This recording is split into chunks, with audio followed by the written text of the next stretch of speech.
नमस्कार दोस्तों। कहानियों का कलरव में आज की कहानी है माटी मिली। कहानीकार हैं रमेश उपाध्याय। तो चलिए सुनते हैं। इस तरह मुंह काला कराएगी रदिया तो गांव में तेरा टिकना मुश्किल हो जाएगा। जाड़ी की रात है, चांदी में कोहरा घुला हुआ है। खेतों से गांव की ओर जाने वाला दगड़ा धुंधलाए उजास में सुनसान और डरावना लग रहा है। लेकिन यहाँ एक धर्मप्राण व्यक्ति एक गिरी हुई औरत को उपदेश दे रहा है। धर्मप्राण व्यक्ति है पंडित शिवदत्त और गिरी हुई औरत है रदिया कुम्हारिन। अगर भली औरत की तरह नहीं रह सकती तो कहीं और जा मर, पंडित शिवदत्त कह रहे हैं और रदिया सुन रही है। जूते मोजे और कोट कंबल डाटे, सिर पर ऊनी टोपी और उसके ऊपर से कसकर मफलर बांधे पंडित शिवदत्त रदिया पर गर्म हो रहे हैं। और रदिया पैरों में सिर्फ 2 रुपए वाली प्लास्टिक की चप्पलें पहने धोती कुर्ती पर बस एक सूती खेस लपेटे खड़ी कांप रही है। खेत में सुबरन से मिलकर वह जल्दी जल्दी अपने घर की ओर लपकी जा रही थी और पीपल के नीचे आते पंडित शिवदत्त अचानक हाथ में लोटा लिए प्रकट हो गए। इतनी रात और इतनी ठंड में तो कुत्ते सियार भी कहीं दुबके रहते हैं, लेकिन पंडित शिवदत्त आ रहे थे। पहचान कर बोले, रदिया तू इतनी रात को कहाँ से आ रही है? और सहमी हुई रदिया चुप खड़ी रह गई तो सब कुछ जानते बूझते भी कहने लगे, तो सुबरन से तेरी यारी चल रही है क्यों? और फिर शायद भूल ही गए कि लोटा लेकर घर से किस लिए निकले हैं। ना ठंड की परवाह है न रात के सन्नाटे की। रदिया की चारित्रिक पतन की समस्या उनके लिए सर्वप्रमुख हो उठी है और वे उसे उपदेश दिए जा रहे हैं। उनके विचार से रदिया अपने दुराचार से गांव की नाक कटवा रही है, गांव में घोर कलयुग ला रही है। बालकों को रात में अकेले छोड़कर यहाँ खेतों में रासलीला रचाने आती है। लोक परलोक की कुछ भी चिंता नहीं। रदिया यह सब न समझती थी सो बात नहीं, लेकिन रदिया के अपने तर्क हैं। उसके हिसाब से जवान औरत को मर्द चाहिए और बिन बाप के बालकों को बाप। उसका आदमी जिंदा होता तो वह किसी भी सती सावित्री से कम नहीं थी। हालांकि वह जानती है कि सुबरन वह मर्द बाप नहीं है, लेकिन अकेली औरत को जिसे सब चौथ खाने को तैयार है, सुरक्षा का कोई साधन तो चाहिए। लेकिन गांव रदिया के तर्क नहीं मानता। उसके लिए तो रदिया बस एक गिरी हुई औरत है। शुरू में जब रदिया अपनी बदनामी से डरती थी, कोई कुछ भी कहता तो सफाइयाँ देने लगती थी और झूठी कस्में खाने जाती थी। फिर भी कहा सुनी बंद न होती तो लड़ने लगती, झूठी तोहमतें लगाकर सामने वाले की आबरू मिट्टी में मिला देती। कहती, कौन दूध का धोया है मैं भी तो जानूं। मुझे तो सब समझाते हैं, कोई उन लोगों को क्यों नहीं पूछता जो हमेशा मेरी मिट्टी खराब करने की ताक में रहते हैं। रदिया की इतनी बात सच होती और इस सच के आधार पर वह किसी के भी बारे में बड़े से बड़ा झूठ बोल जाती। इसीलिए लोग उससे डरने लगे थे। आज भी डरते हैं, मगर नफरत भी करते हैं, इसीलिए चुप भी नहीं रह सकते।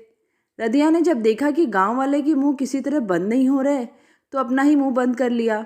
अब कोई कुछ भी कहता है तो कहता रहे, वह किसी को जवाब नहीं देती। सारे लांछन, सारे उपदेश चुपचाप सुन लेती है। इस समय भी सुन रही है, वरना ठेंगा दिखाकर चली गई होती तो पंडित शिवदत्त क्या कर लेते उसका। पंडित शिवदत्त रदिया की चुप्पी से चिढ़ रहे हैं। कह रहे हैं, कितनी ढीठ हो गई है तू, कोई कुछ भी कहता रहे, तुझे किसी की परवाह नहीं। उनकी चिढ़ स्वाभाविक है। जवाब ना मिले तो लांछन धरने वाले का मजा नहीं आता। गुस्सा और चढ़ता है। नहीं मानती तो जा मर, हमें क्या, जैसा करेगी वैसा भुगतेगी। देखती जा, तेरी देह में नरक फूटेगा, बुढ़ापे में भीख मांगती डोलेगी। लेकिन जानते हैं कि उपेक्षा से भी तो काम नहीं चलेगा, इसलिए फिर कहते हैं, तू चाहती है कि हम इस अनर्थ को चुपचाप देखते रहें, सो नहीं होगा।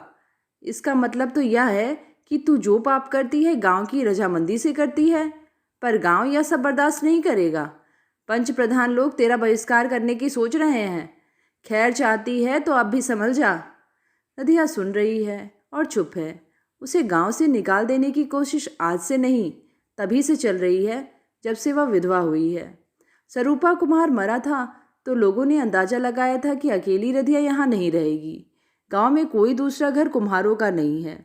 सरूपा भी 7-8 साल पहले से ही इस गांव में आकर बसा था। पहले वह अपने गांव से गधे पर बर्तन लादकर यहाँ बेचने आता था, लेकिन शादी के बाद ही भाइयों में बंटवारा हो गया तो सरूपा यहाँ के मुखिया ठाकुर नूर सिंह के सामने आकर रोया था। ताल के किनारे एक झुपड़िया डाल लेने दो मुखिया, जिंदगी भर तुम्हारे बासन बनाऊंगा। मुखिया ने इजाज़त दे दी थी और सरूपा अपनी नई ब्याहुली रदिया के साथ गांव में आ बसा था। कच्ची ईंटें पात कर दोनों ने ही खुद ताल के किनारे अपना घर बना लिया था और गांव ने उसे ऐसे अपना लिया था जैसे वे सदा से यहीं रहते आए हों। लेकिन एक बेटी और एक बेटा पैदा करके सरूपा जब पिछले साल हैजे से मर गया तो लोगों ने सोचा था अकेली रदिया अब क्या रहेगी यहाँ। सरूपा के भाई उसे लेने आए थे, एक रंडुआ देवर तो रदिया से नाता करके यहीं रह जाने की बात भी करता था, लेकिन रदिया ने लड़कर सबको भगा दिया था। कहा था, जब 4 दिन की ब्याहुली को घर से निकाला था तब कहाँ गई थी तुम्हारी दया माया। चले जाओ, मैं अकेली अपनी ज़िंदगी काट लूँगी। कुम्हारों में सदा के लिए विधवा बनकर रहना ज़रूरी नहीं है। रदिया चाहती तो कहीं भी नाता कर लेती, लेकिन अपने हाथों बनाए घर और रोटी कपड़ा दे सकने वाले जमे जमाए चाक से उसे इतना मोह हो गया था कि न तो उसे छोड़कर कहीं जाना चाहती थी, न उसे यह पसंद था कि सरूपा का घर किसी और का घर कहलाए। डरती भी थी कि दूसरे आदमी ने अगर सौत लाकर छाती पर बिठा दी तो वह अपने बालकों को लेकर कहाँ जाएगी। गांव वालों को रदिया का रह जाना अच्छा लगा था, लेकिन मुखिया को अखर गया था। रदिया के चले जाने की संभावना सामने आते ही उसके घर पर उनकी नजर आ गई। भले ही वह उनकी अपनी सिरपट्टी पर नहीं, गांव की पंचायती जमीन पर बना था, लेकिन उनकी इजाज़त से बना था, इसीलिए खाली हो जाने पर वे उस पर कब्जा कर सकते थे। उन्होंने सोच लिया था कि पंच लोग ना माने तो वे उसे चौपाल बना देंगे, पर उसका इस्तेमाल तो कर ही सकेंगे। लेकिन रदिया जब कहीं नहीं गई तो उन्हें लगने लगा जैसे वह उनके अपने घर पर कब्जा किए बैठी है। एहसान जताकर रदिया से कुछ और वसूल करना चाहा तो वह भी न कर सके। उल्टे एक नुकसान और हो गया। सरूपा से उन्होंने चाहे जितने बर्तन बनवाए हों कभी दाम नहीं दिया था, लेकिन रदिया ने फोकट में बर्तन देने से मना कर दिया। तब से मुखिया बहुत चिढ़े हुए हैं रदिया से। पंच प्रधान लोगों को उकसाते रहते हैं कि रदिया को गांव से निकाला जाए, लेकिन गांव वाले रदिया का ही पक्ष लेते हैं। पड़ी रहने दो मुखिया, विधवा है बेचारी, अपना कमाती खाती है। रदिया को नहीं मालूम, लेकिन गांव के लड़कों को मुखिया ने ही रदिया के पीछे लगाया है। रदिया ने लड़कों को हाथ नहीं धरने दिया तो उन्होंने ही गांव के गुंडा पहलवान सुब्रन को उकसाया था। कुम्हरिया बहुत इतरा कर चलती है सुब्रन, लगता है कोई उसके कसबल ढीले करने वाला नहीं। नज़र तो सुब्रन की भी थी रदिया पर, लेकिन डरता था। मुखिया की शय पाकर उसकी झिझक जाती रही। उसी शाम उसके घर पानी का गगरा फूट गया था और नया गगरा लेने वह रदिया के घर जा पहुंचा था। लेकिन उसे आश्चर्य हुआ था कि रदिया ने उसकी छेड़खानी का विरोध नहीं किया, गालियां नहीं दी, शोर नहीं मचाया। रोने लगी। रो रो कर उसने सुब्रन को बताया कि गांव के बड़े लोगों के लड़के उसे तंग करते हैं। वह तो कई दिनों से खुद ही सुब्रन से उसकी शिकायत करने की सोच रही थी। सुब्रन ने आश्वासन दिया था, फिक्र मत करो राधे, अब किसी की हिम्मत नहीं कि तुम्हारी तरफ आंख उठाकर भी देखे, सब सालों को देख लूंगा मैं। रदिया जानती थी कि सुब्रन बदमाश है, हनुमान के अखाड़े में पहलवानी करता है, लेकिन दारू पीता है, जुआ खेलता है। ठाकुर नूर सिंह की पार्टी में होने के कारण उनके विरोधियों से लड़ाई झगड़ा और मारपीट करता रहता है। कोई और नहीं मिलता तो अपनी औरत को ही कसाईयों की तरह पीटता है। फिर भी उसने सुब्रन का हाथ पकड़ा था और उसके साथ गांव के लफंगे लड़कों से सचमुच सुरक्षित हो गई थी। मुखिया ने यह नहीं सोचा था कि सुब्रन से रदिया की ऐसी यारी हो जाएगी। उन्हें लगा सुब्रन को जिस काम को उन्होंने लगाया है सुब्रन ने किया नहीं। वे सुब्रन से नाराज रहने लगे थे और रदिया के कसबल ढील करने के लिए उन्होंने अपने लड़के मलखान सिंह को प्रेरित किया था। नतीजा यह हुआ कि सुब्रन और मलखान सिंह में लड़ाई हो गई और सुब्रन ने मलखान सिंह का सिर फोड़ दिया। खुंस में मुखिया ने सुब्रन को झूठ मूठ एक डकैती के केस में फंसा दिया। थानेदार को रुपया खिलाकर सुब्रन छूट तो आया, लेकिन इसके लिए उसे मुखिया से ही कर्ज लेना पड़ा और अपने खेत रहन रख देने पड़े। तब से वह मुखिया की पार्टी से अलग हो गया और बदला लेने की सोच रहा है, लेकिन मौका नहीं पा रहा। मुखिया रदिया और सुब्रन दोनों से खफा है, लेकिन सुब्रन से डरते हैं, इसीलिए अब उन्होंने धर्म कर्म की बातें शुरू कर दी हैं। परसों उन्होंने पंडित शिवदत्त से कहा था, रदिया ससुरी बड़ा अनर्थ कर रही है पंडित, हम तो समझा बुझा कर हार गए, अब तो तुम ही उसे समझाओ, नहीं माने तो गांव से साली का बहिष्कार कर दो। पंडित शिवदत्त को नहीं मालूम था कि रदिया को समझाने का मौका उन्हें इतनी जल्दी मिल जाएगा। रदिया से वे डरते भी थे। एक बार कुछ कहा था तो रदिया ने सबके सामने उनका पानी उतार दिया था। इसीलिए उन्होंने मजाक में लोगों से कहा था, हम समझाने गए तो तुम ही लोग कहोगे कि पंडित भी रदिया से जा फंसे। मुखिया की चौपाल पर बैठे लोग उनकी बात सुनकर हंसे थे। कहा था, अरे पंडित जी, तुम अब 60 से ऊपर के हुए, अब तुम क्या फंसोगे किसी से। मन में यह सरस वार्तालाप चल रहा है और मुंह से धारा प्रवाह उपदेश निकल रहा है। एक पंथ दो काज वाली कहावत को मन ही मन गुनते हुए पंडित शिवदत्त एक साथ दो बातें सोच रहे हैं। रदिया को समझा बुझाकर सुमार्ग पर लाना है और मौका लगे तो यह परीक्षा भी कर लेनी है कि इस उम्र में किसी से फंस सकते हैं या नहीं। लेकिन रदिया ठंड से सुन्न हुई जा रही है। पैरों में चढ़ता शीत उसकी टांगों को काठ न बना दे, इसके लिए कभी एक पांव पर जोर देकर खड़ी होती है, कभी दूसरे पांव पर। कह कुछ नहीं रही, लेकिन समझ सब रही है। मुखिया की चौपाल पर हुई बातचीत वह सुन चुकी है। सुब्रन से भी अभी यही बात करके आई है। सुब्रन ने उसे आश्वासन दिया है, लेकिन उसने कहा है कि वह नूर सिंह को तो देख लेगा, पंडित शिवदत्त को कुछ नहीं कह पाएगा। पंडित शिवदत्त उसके गुरु हैं। उन्हीं के हनुमान मंदिर वाले अखाड़े में वह पहलवान बना है। रदिया शिवदत्त को मंगता बामन ही कहती मानती है, लेकिन सुब्रन से बात करने के बाद उनसे डर रही है। जानती है कि यह मंगता बामन गांव के मुखिया और पंच प्रधान लोगों से मिलकर उसे गांव से निकलवा सकता है। अपने बालकों की चिंता है उसे। गांव से निकाल दी गई तो कहाँ जाएगी उनको लेकर। पीहर में भी तो कोई नहीं बचा। नहीं तो तू कुछ बोलेगी भी? हम इतनी देर से तुझसे सिर मार रहे हैं और तू अपनी चुपचाप खड़ी है। पंडित शिवदत्त जोर से डांटते हैं तो रदिया को लगता है अब तो कुछ बोलना ही पड़ेगा। कहती है, तुम ठीक कह रहे हो पंडित जी, कान पकड़ती हूँ, अब उसकी तरफ आंख उठाकर भी नहीं देखूंगी। पर तेरा क्या विश्वास, कल को तो फिर। नहीं पंडित जी, अपने बालकों की सौ। जानती है कि झूठी कसम खा रही है, लेकिन इसके अलावा जान छुड़ाने का और कोई उपाय भी क्या है। कसम खाते खाते रुआंसी हो आई। इस समय तो वह इस मंगने बामन के पाँव भी पकड़ सकती थी, लेकिन पंडित शिवदत्त इतने से ही संतुष्ट हो गए। कहते हैं, तो जा, अब घर जा, जिन बालकों की सौ खाई है उन्हें जाकर संभाल। रजिया तेज तेज कदमों से गांव की ओर चल दी। पंडित शिवदत्त हरिओम करते हुए खेत की तरफ बढ़ गए। एक पतिता को पाप से बचा लेने और स्वयं पाप में पड़ते पड़ते बच जाने के संतोष और आनंद के साथ वे खेत की मेड़ पर लोटा रखकर हगने बैठ गए। लेकिन रदिया का गोरा रंग और सुंदर चेहरा उनकी आंखों में बसा हुआ है। थोड़ी देर पहले रदिया और सुब्रन ने खेत में बने मचान पर लीला की होगी, उसकी कल्पना से वे उत्तेजित हो जाना चाहते थे। लेकिन जाड़े की रात में खुले मैदान की यह ठंड। हरिओम हरिओम। गांव सोया पड़ा है। ताल के किनारे गांव से अलग थलग बना रदिया का घर एकदम भुतवासा लग रहा है। मढ़े और एक छप्पर वाले इस घर के गज भर ऊंची सफील से घिरे आंगन में ही चाक चलता है और उसी के एक कोने में आमा सुलगता है। विधवा हो जाने के बाद से रदिया ही मिट्टी खोदने गोड़ने से लेकर बर्तन पकाने तक का सारा काम करती है। हुनर हाथ में ऐसा है कि उसे अपने बर्तनों पर गिरू पोतने की जरूरत कभी नहीं पड़ी। आँच ही ऐसी होती है कि काली मिट्टी में भी दमकता हुआ लाल रंग खिल उठता है। इस समय सारा आंगन आज ही चाक से उतारे गए कच्चे सकोरों की पातों से भरा हुआ है। कल जब ये सूख जाएंगे तब रदिया इन्हें पकाएगी। अभी तो उसे ये लग रहा है जैसे इनमें चांदनी भरने के लिए इन्हें आंगन में सजा दिया गया है। सकोरों को देखकर रदिया मुस्कुराती है। पंडित जी की सारी धमकियां और सारे उपदेश बिसर जाते हैं।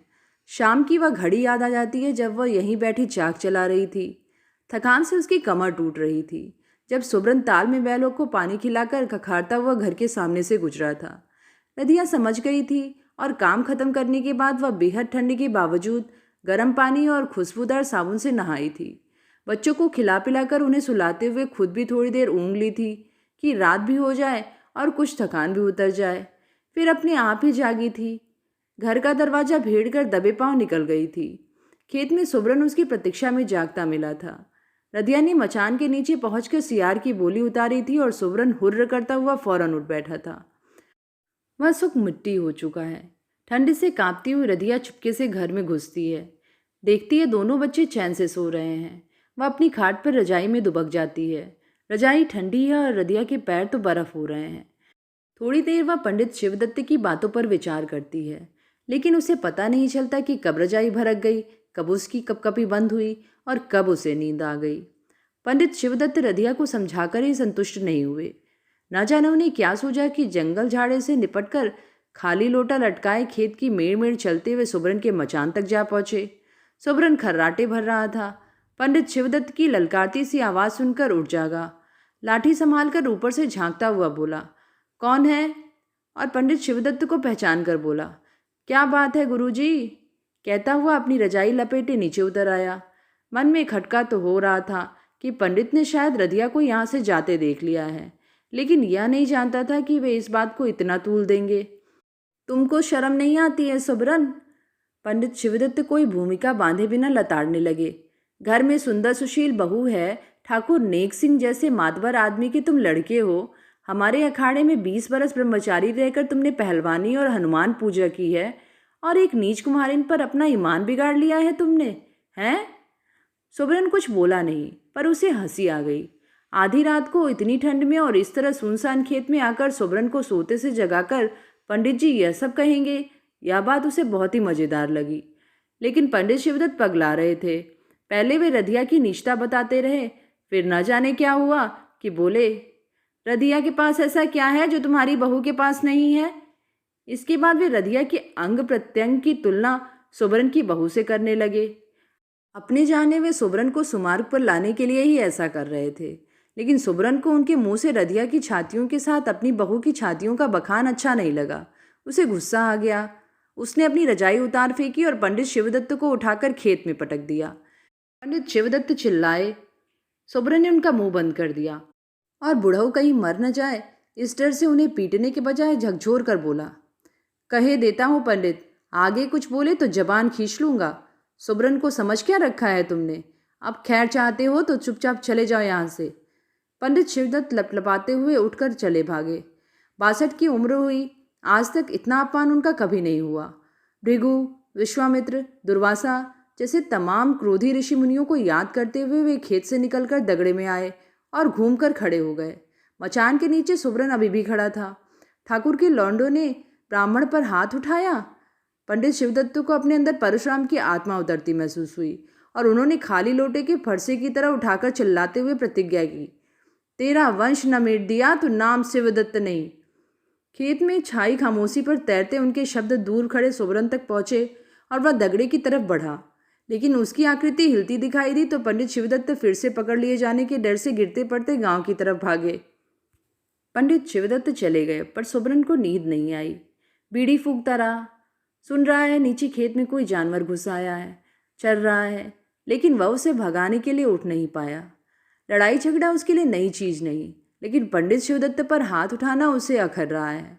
अपने गुस्से को सही ठहराने के लिए वह पंडित शिवदत्त की बातें याद कर रहा है, लेकिन उनकी बातें उसे गलत भी लग रही हैं और सही भी। रधिया और अंगूरी की जिस तुलना पर वह बिगड़ रहा था, खुद तब से कई बार कर चुका है। रधिया कभी 19 लगती है, कभी 21। अंगूरी उसकी बहू है, रधिया से ज़्यादा जवान है, उसके लड़के की माँ है। फिर रधिया, लेकिन रधिया में जो बात है अंगूरी में नहीं। रधिया प्यार करती है, अंगूरी अधिकार जमाती है। अंगूरी सुबरन के दारू पीने पर चिढ़ती है और लड़ती है। रधिया दारू को बुरा नहीं समझती, बल्कि पीने के लिए 2-4 रुपए भी दे देती है।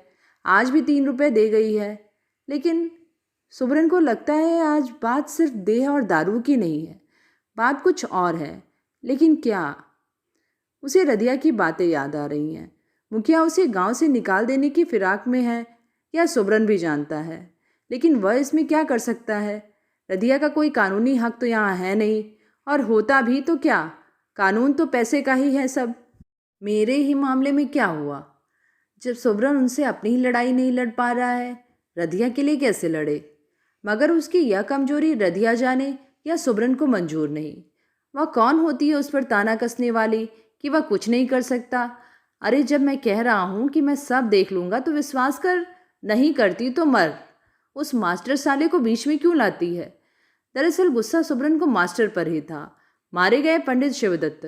रधिया ने सुबरन को कच्चा पड़ता देख कहा था, देख लो सुबरन, कहीं मास्टर की ही बात सच्ची न निकले कि तुम कुछ नहीं कर पाओगे।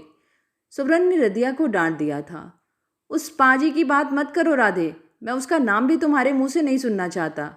रधिया हंसती थी, मैं उसका नाम क्यों न लूँ? बात आई है तो मैंने कह दी, तुम्हें नहीं पसंद है तो छोड़ो। पर यह सोच लो कि अब तुम्हें कुछ करना पड़ेगा। मुखिया मुझे गांव से निकालने पर तुले हैं। रदिया हंसती थी और सुब्रन ने कह दिया था, तुम फिक्र मत करो, मैं सब देख लूँगा। लेकिन कहते समय उसे लगा था कि वह झूठ बोल रहा है और रदिया यह झूठ समझ रही है। रदिया के जाने के बाद भी सुब्रन इस एहसास से तिलमिला रहा था। उसे लगा मास्टर से रदिया की बातचीत आजकल कुछ ज़्यादा ही होने लगी है। मास्टर ज़रूर उसे मेरे खिलाफ भड़काता होगा। मुखिया के खिलाफ तुम कुछ नहीं करोगे, तुम्हें अपने मौज मजे से फुर्सत मिले तब ना। गांव के स्कूल में पढ़ाने आने वाले मास्टर की यह बात सुब्रन को अक्सर याद आती है। हालांकि मास्टर ने उसका कभी कुछ बुरा नहीं किया, फिर भी उसे मास्टर पर गुस्सा आता है। उसकी समझ में नहीं आता कि आन गांव के इस आदमी की इतनी इज्जत क्यों करते हैं लोग। यहाँ तक कि मुखिया भी उससे दबते हैं, जबकि वह खुलेआम मुखिया की मुखालफत करता है। बातें उसकी सुब्रन को भी सही लगती हैं, लेकिन उसमें कुछ ऐसा है कि सुब्रन को उससे डर लगता है। हालांकि मास्टर से डरने की कोई बात नहीं।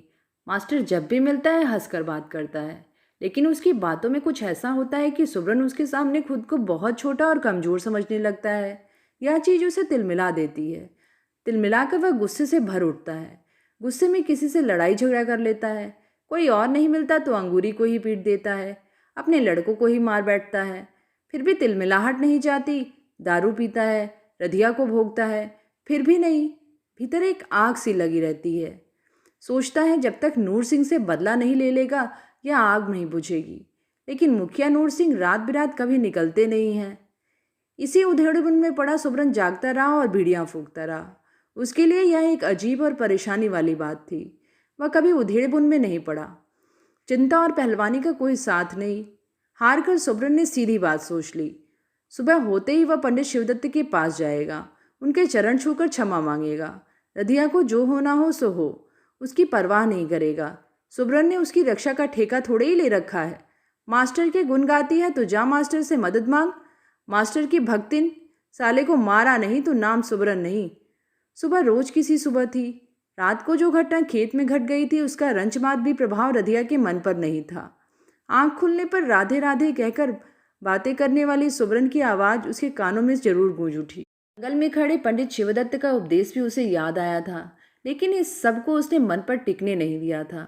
रोज की तरह उठी और बाजरा पीसने बैठ गई। पीसती रही और जो मन में आया गाती रही। बच्चों के जागने का समय हुआ तो छप्पर के नीचे बने चौके में आकर चूल्हा चिताया और पानी का बटुआ गर्म होने को रख दिया। खरीदी हुई गुड़ की भेली उसके ध्यान में थी और वह सोच रही थी कि बालक उठ जाए तो उनके लिए बाजरे का मीठा दलिया पका देगी। तभी 5 बरस की उसकी बिटिया उसके पास आ बैठी। रदिया ने ओढ़ा हुआ खीस खोलकर बेटी को ढक लिया और अपने साथ सटा लिया। फिर बोली, अपने माँ साहब की बात भूल गई बिट्टो। सुनकर बिट्टू को सहसा ध्यान आया और उसने मुस्कुराते हुए छोटे छोटे हाथ जोड़कर माँ से कहा, अम्मा नमस्ते। रदिया खेल उठी, बिट्टू पर असीसे बरसा दी। आशीर्वादों में बिट्टू खूब बड़ी हो गई, पढ़ लिख कर मास्टरनी बन गई। अच्छे से दूल्हे के साथ उसकी शादी भी हो गई। बिट्टू ने माँ की गोद में लेटकर आंखों में बची रह गई नींद में फिर सपने खोजना शुरू कर दिया। लेकिन माँ चुप होकर चूल्हे में लकड़ियाँ सरकाती हुई आज की लपटों को एकदम एकटक देखने लगी।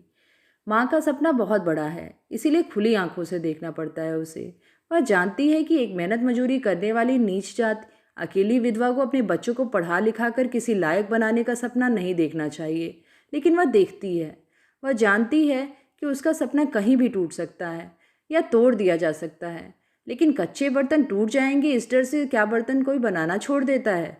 उसके बच्चे तो चाक पर चढ़ी गीली मिट्टी है, वह उन्हें अच्छे से अच्छा बनाकर चाक से उतारेगी, बढ़िया से बढ़िया आँच देकर उन्हें पकाएगी, सुंदर से सुंदर बेल बूटे से उन्हें सजाएगी। स्कूल में बिट्टू को दाखिला कराने गई थी तो उसने मास्टर से कहा था, खूब अच्छी तरह पढ़ाना मास्टर, मैं अपनी बिट्टू को मास्टरनी बनाऊंगी। मास्टर एक विधवा कुमारिन की इस महत्वाकांक्षा पर मुस्कुराया था।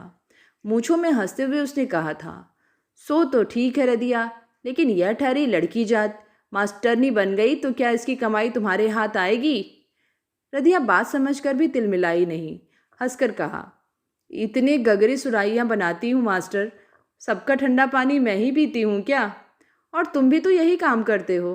तुम्हारे पढ़ाए हुए बालकों में से कोई मास्टर बनेगा, कोई पटवारी, कोई थानेदार, क्या उनकी कमाई तुम्हें खाने को मिल जाएगी? मास्टर अचकचाकर रदिया का मुंह देखने लगा था। रदिया जैसी औरत के मुंह से ऐसी ज्ञान की बात सुनने की उम्मीद उसे नहीं थी। उस समय कुछ नहीं कहा, पर एक दिन बिट्टू ने स्कूल से लौटकर माँ को बताया कि माँ साहब ने क्या कहा है। अपनी माँ से खूब प्यार किया करो, रोज सुबह उठकर नमस्ते किया करो, तुम्हारी माँ बहुत समझदार औरत है। रदिया चूल्हे की आंच को देखती है और मुस्कुराती है। अपने बारे में सोचती है, कितनी गिरी हुई और बदनाम औरत है वह, लेकिन कोई तो है जो उसे ठीक समझता है। मास्टर के लिए उसके मन में आदर ही आदर है। गांव में सुबरन के साथ रदिया को सबसे पहले मास्टर ने ही देखा था। उस दिन मास्टर को गांव में कुछ देर हो गई थी। शाम के झुरपुटे में रेतीले दगड़े में अपनी साइकिल रौंदता हुआ गांव से जा रहा था कि अमराइयों के साथ वाले अरहर के खेत में सुबरन और रदिया अचानक एक साथ निकल पड़े। गांव में अरहर के खेत बदनाम होते हैं। मास्टर मुस्कुराता हुआ आगे बढ़ गया था, लेकिन सुबरन ने उसे पुकार लगा लिया, सुनो मास्टर। और मास्टर के रुक जाने पर सुबरन ने पास आकर उसकी साइकिल का हैंडल पकड़ लिया था। कहा था, तुमने देख तो लिया और देखकर मुस्कुरा भी लिए, पर आगे बात फैली तो इस गांव में मास्टरी नहीं कर पाओगे। मेरा नाम सुबरन है। धमकी तगड़ी थी क्योंकि सुबरन तगड़ा था, लेकिन मास्टर हंस दिया। बोला, हाँ भाई, तुम सुबरन ही हो, मैं तुम्हें जानता हूँ, नामी पहलवान हो, लेकिन गांव में शायद एक सुबरन और भी तो है जो किसी डकैती वकैती में पकड़ा गया था। सुना है वह थानेदार के जूते चाट कर जेल जाने से बचाया था। सुबरन को झटका लगा था, लेकिन मास्टर उसे बोलने का मौका दिए बिना कहता गया, मुझे तो तुम यहाँ मास्टरी करने नहीं दोगे, पर नूर सिंह ने तुमको डाके में फंसाकर जबरदस्ती तुम्हारे खेत रहन रख दिए, तब तुम्हारी मर्दानगी कहाँ गई थी। उस बात से तुमको कोई मतलब नहीं मास्टर। सुबरन को गुस्सा चढ़ाया और साइकिल के हंडे को झकझोरते हुए उसने कहा, तुमने मेरे खिलाफ कुछ किया तो काट कर नहर में फेंक दूंगा।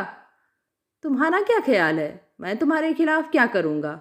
मास्टर ने गंभीर होकर पूछा था। बदनामी करोगे और क्या करोगे तुम, पर मैं भी देख लूंगा। निश्चिंत रहो, तुम्हारी बदनामी करते फिरने की मुझे फुर्सत नहीं, लेकिन तुम्हें देखना ही हो तो अपने को देखो। क्या हो तुम? अच्छे भले किसान के लड़के थे, दारूबाजी और गुंडागर्दी में पड़ गए और जिनके लिए लड़े मरे उन्हीं के बनाए झूठे मुकदमे में फंसकर अपनी जमीन से हाथ धो बैठे। अपने ही खेतों में तुम ठाकुर नूर सिंह के नौकर बनकर रह गए हो। इस चीज को भी तो देखा है तुमने? सब देख रहा हूँ मास्टर, मौका देख रहा हूँ। नूरा को एक दिन ठिकाने लगा कर ही रहूंगा, देख लेना।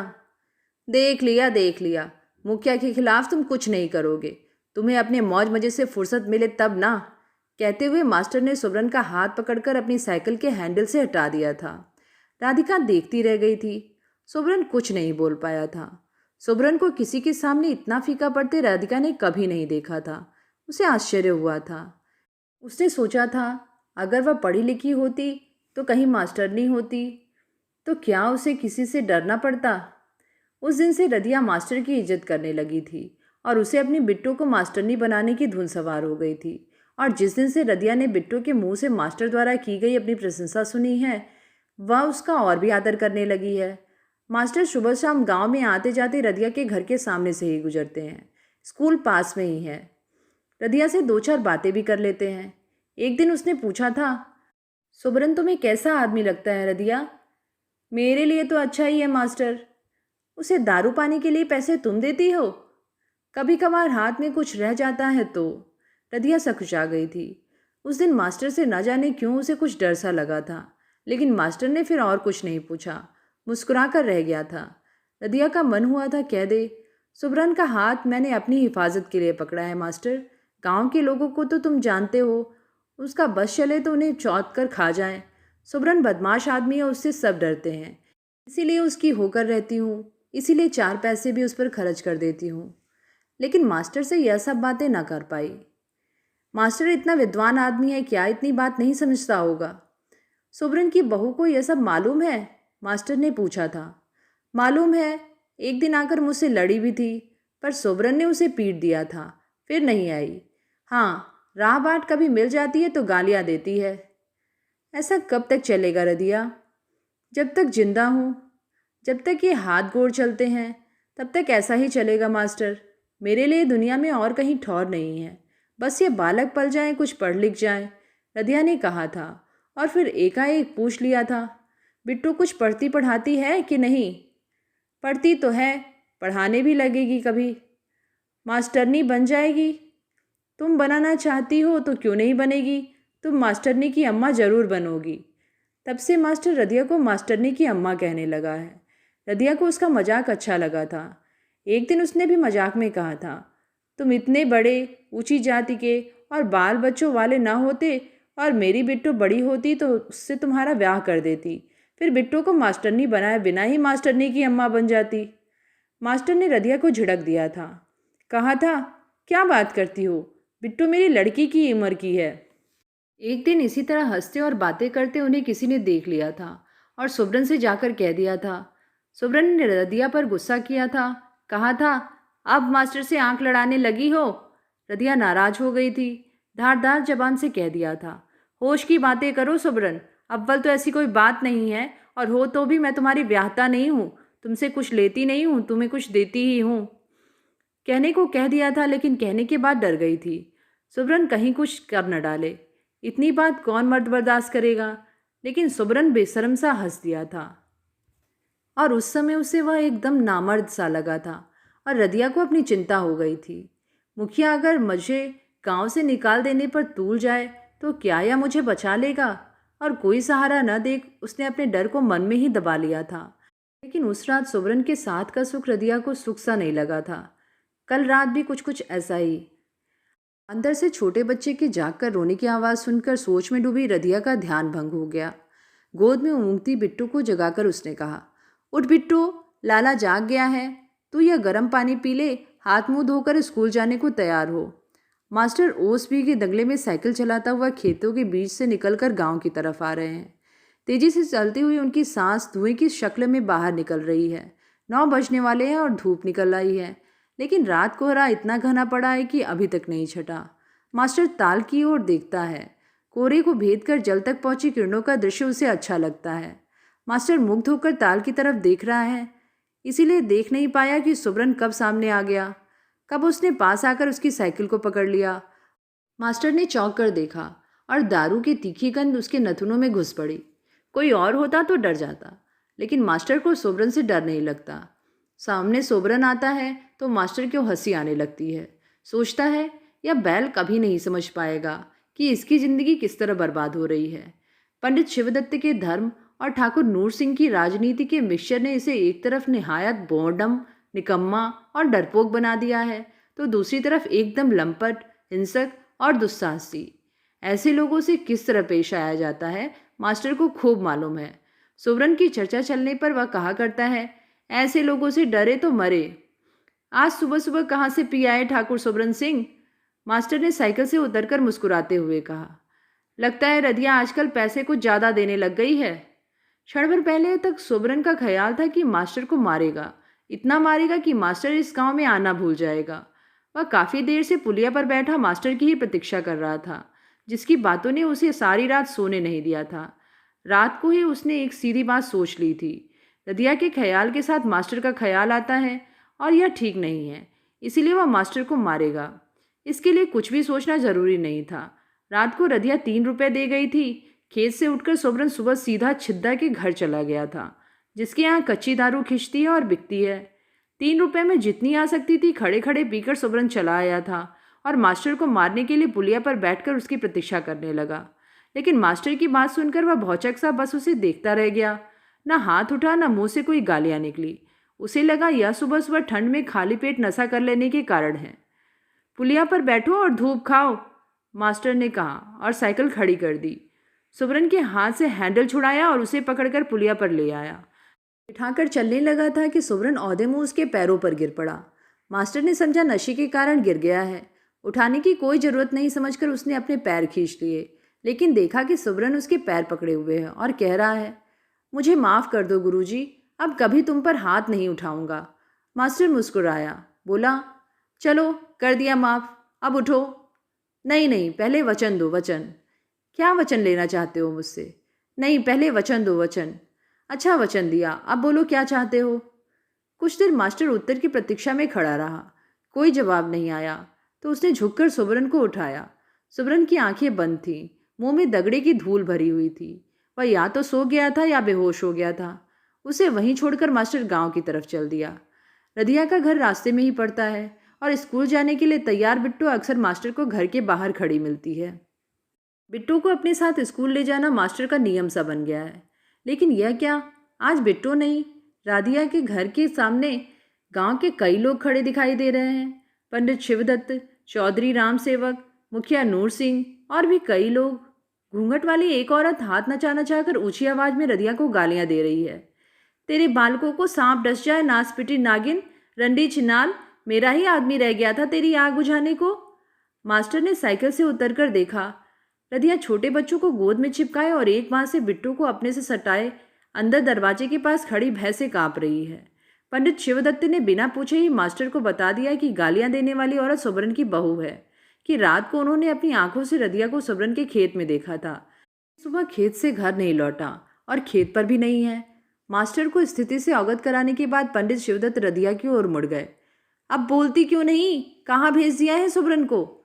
मास्टर कुछ कहता कि गांव के 2-3 लोग उसे खींचकर एक तरफ ले गए। संतू धीमर जल्दी जल्दी कहने लगा, मास साहब, मुखिया लोग रदिया को गांव से निकालने की मिसकॉट करके आए हैं। हमारे ख्याल से इन्होंने सुबरन को कहीं छिपा दिया है और उसकी बहू को भड़काकर यहाँ ले आए हैं। अब बताओ क्या किया जाए? तुम मेरे साथ आओ, मास्टर ने संतू से कहा। दूसरे से कहीं रुकने को कहकर उसने साइकिल वहीं खड़ी कर दी और संतू के साथ पुलिया की ओर चल दिया। मुखिया नूर सिंह उस समय रदिया से कह रहे थे, तुझे क्या हम जानते नहीं हैं? तू कुछ भी कर सकती है। तू तो ऐसी है कि जिंदा आदमी को खा जाए। अब सीधे सीधे बता दे कि सुबरन कहाँ है, नहीं तो पुलिस बुलाकर जूते पड़वाऊंगा साली पर। रदिया चुप है। उसकी चुप्पी से अंगूरी का हौसला और भी बढ़ गया है। गालियां बकती हुई वह रदिया के घर में घुस आई है। आंगन में सूखने के लिए रखे सकोरों को उसने लात मारकर इधर उधर छितरा दिया है। पांव पटक पटक कर उसे तोड़ दिया है। रदिया क्रोध से थरथर कांपती हुई भी अपनी मेहनत की यह बर्बादी देख रही है, मगर चुप है।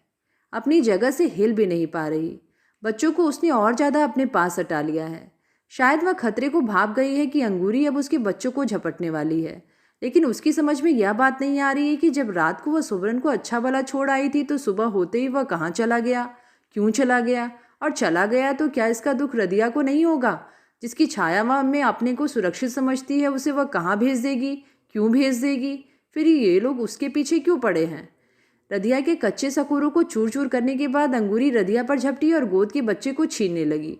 अब उसे घूंघट का ख्याल नहीं रह गया था और क्रोध में बिफरती हुई वह रदिया को एकदम डायन लग रही थी। लगता था बच्चा उसके हाथ आ गया तो वह उसे धरती पर पटक कर मार डालेगी या दूर ताल में फेंक देगी। छीना झपटी में छोटा बच्चा चीखा तो घबराकर बिट्टू भी चीखने लगी। बच्चे को छीनने के लिए जब अंगूरी रदिया को नोचने खचोटने लगी तो रदिया उसे धक्का देकर चीख उठी, छोड़ो मुझे चुड़ैल, मुझे क्यों खाने आ रही हो? तेरा आदमी मेरी गांठ में तो बधा नहीं है, घर में बैठा हो तो खुद जाके देख ले। एक तरह से खुद ही अंगूरी को अपने घर के भीतर ठेलकर रदिया बाहर घेर में आ गई। जबान खुली गई तो अब क्या है, वह एक एक कर सबको देख लेगी। गांव के पंच प्रधान लोगों ने उसे नफरत हो रही थी, जो सुबरन की बहू को समझाने की बजाय खड़े खड़े तमाशा देख रहे हैं। सबसे ज़्यादा नफरत हो रही थी उसे पंडित शिवदत्त से।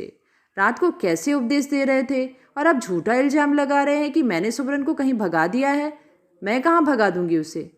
बाहर आकर उसने पंडित शिवदत्त को लताड़ा, क्यों रे मंगते, तूने ही लगाई है ना यह आग? तू कहता है तूने मुझे रात में सुबरन के साथ खेत में देखा था, अब खोल दूं तेरी पोल पट्टी। पंडित शिवदत्त को उम्मीद नहीं थी कि रदिया इतने दिन बाद फिर अपने पुराने चंडी रूप में लौट आएगी। वे कुछ कहते तब तक तो रदिया ने आने लोगों को सुनाते हुए कह दिया, इससे पूछो आधी रात को यह मंगता आन गांव के एक आदमी लेकर मेरे घर पर क्या अपनी बिटिया की दलाली करने आया था? मैंने इसे फटकार दिया तो यह बगला भगत बदला लेने आया है। झूठे मक्कार, तुझे कोड़ फूटे, मेरे बासनों का नाश करा दिया। एक एक फूटे सकोरे की पाई पाई टेंट से न निकलवा ली तो नाम रदिया नहीं। गांव वालों को तमाशा दिखाने लाया है तू, पर गांव वालों की आंख फूट गई है क्या? सुबरन से दुश्मनी हुई होगी तो तेरी रही होगी, उसको कुछ किया होगा तो तूने किया होगा। पंडित शिवदत्त नहीं जानते थे कि रदिया इतना साफ झूठ इतनी सफाई से बोल जाएगी। वे कब किसके लिए दलाली करने आए थे इसके द्वार पर? उन्होंने लोगों से कहा कि रदिया झूठ बोल रही है, लेकिन रदिया ने बात इस ढंग से कही कि लोगों को पंडित शिवदत्त की बात पर विश्वास नहीं हुआ। सबूत यह था कि रात को पंडित शिवदत्त के यहाँ सचमुच कोई बाहर का आदमी आया था, जो सुबह होते ही चला गया था। पंडित शिवदत्त सफाई देने लगे कि वह तो उसकी जजमानी का नाई था, जो एक बारात का न्योता देने आया था, लेकिन वह तो उनके साथ कहीं नहीं निकला और उसे लेकर रधिया के घर आने का तो सवाल ही नहीं उठता। वे इतने धर्म कर्म वाले आदमी क्या रंडी की दलाली करने आएंगे? कहते कहते उनकी आंखों में आंसू आ गए। रात को खेत में सुबरन ने उन्हें पटक दिया और सुबह रधिया इस तरह के झूठे इल्जाम उन पर लगा रही है। हे भगवान, सचमुच कलयुग आ गया है, सत्य का कोई मूल्य ही नहीं रहा। रधिया ने देखा कि पंडित शिवदत्त फंस गए हैं तो उसकी आवाज़ और ऊंची हो गई। एक एक पाई धरा लूंगी, एक एक पाई। मुझ पर कोई बस नहीं चला तो इस घोड़ी को भड़का कर ले आए। नास पिटे, मेरे सारे बासन खुदवा दिए। सारे दिन हाड़ गोड़ तोड़कर बनाए थे। मांग मांग कर फोकट का माल खाने वाले मंगते। तुझे क्या मालूम कि इनको बनाने में कितनी मेहनत लगती है? और तुझे धमकाने के लिए इन मुखिया चौधरी लोगों को अपने साथ लाया है तू समझता है मैं इनकी दाब डांट में आ जाऊंगी? अरे मैं किसी की दिया नहीं खाती। ढैया पसेरी नाच देते हैं तो 2.5 मन की मेहनत के बासन बनवा लेते हैं। ऊपर से बेगार, कभी रधिया इनका आंगन लिपे, कभी रधिया इनके घरों में मिट्टी पहुंचाए। इतनी मेहनत तो चमार टोले के लिए करूंगी तो भी अपनी और अपने बालकों का पेट भर लूंगी। तू यह मत समझ कि मुझे इस गांव से निकलवा देगा।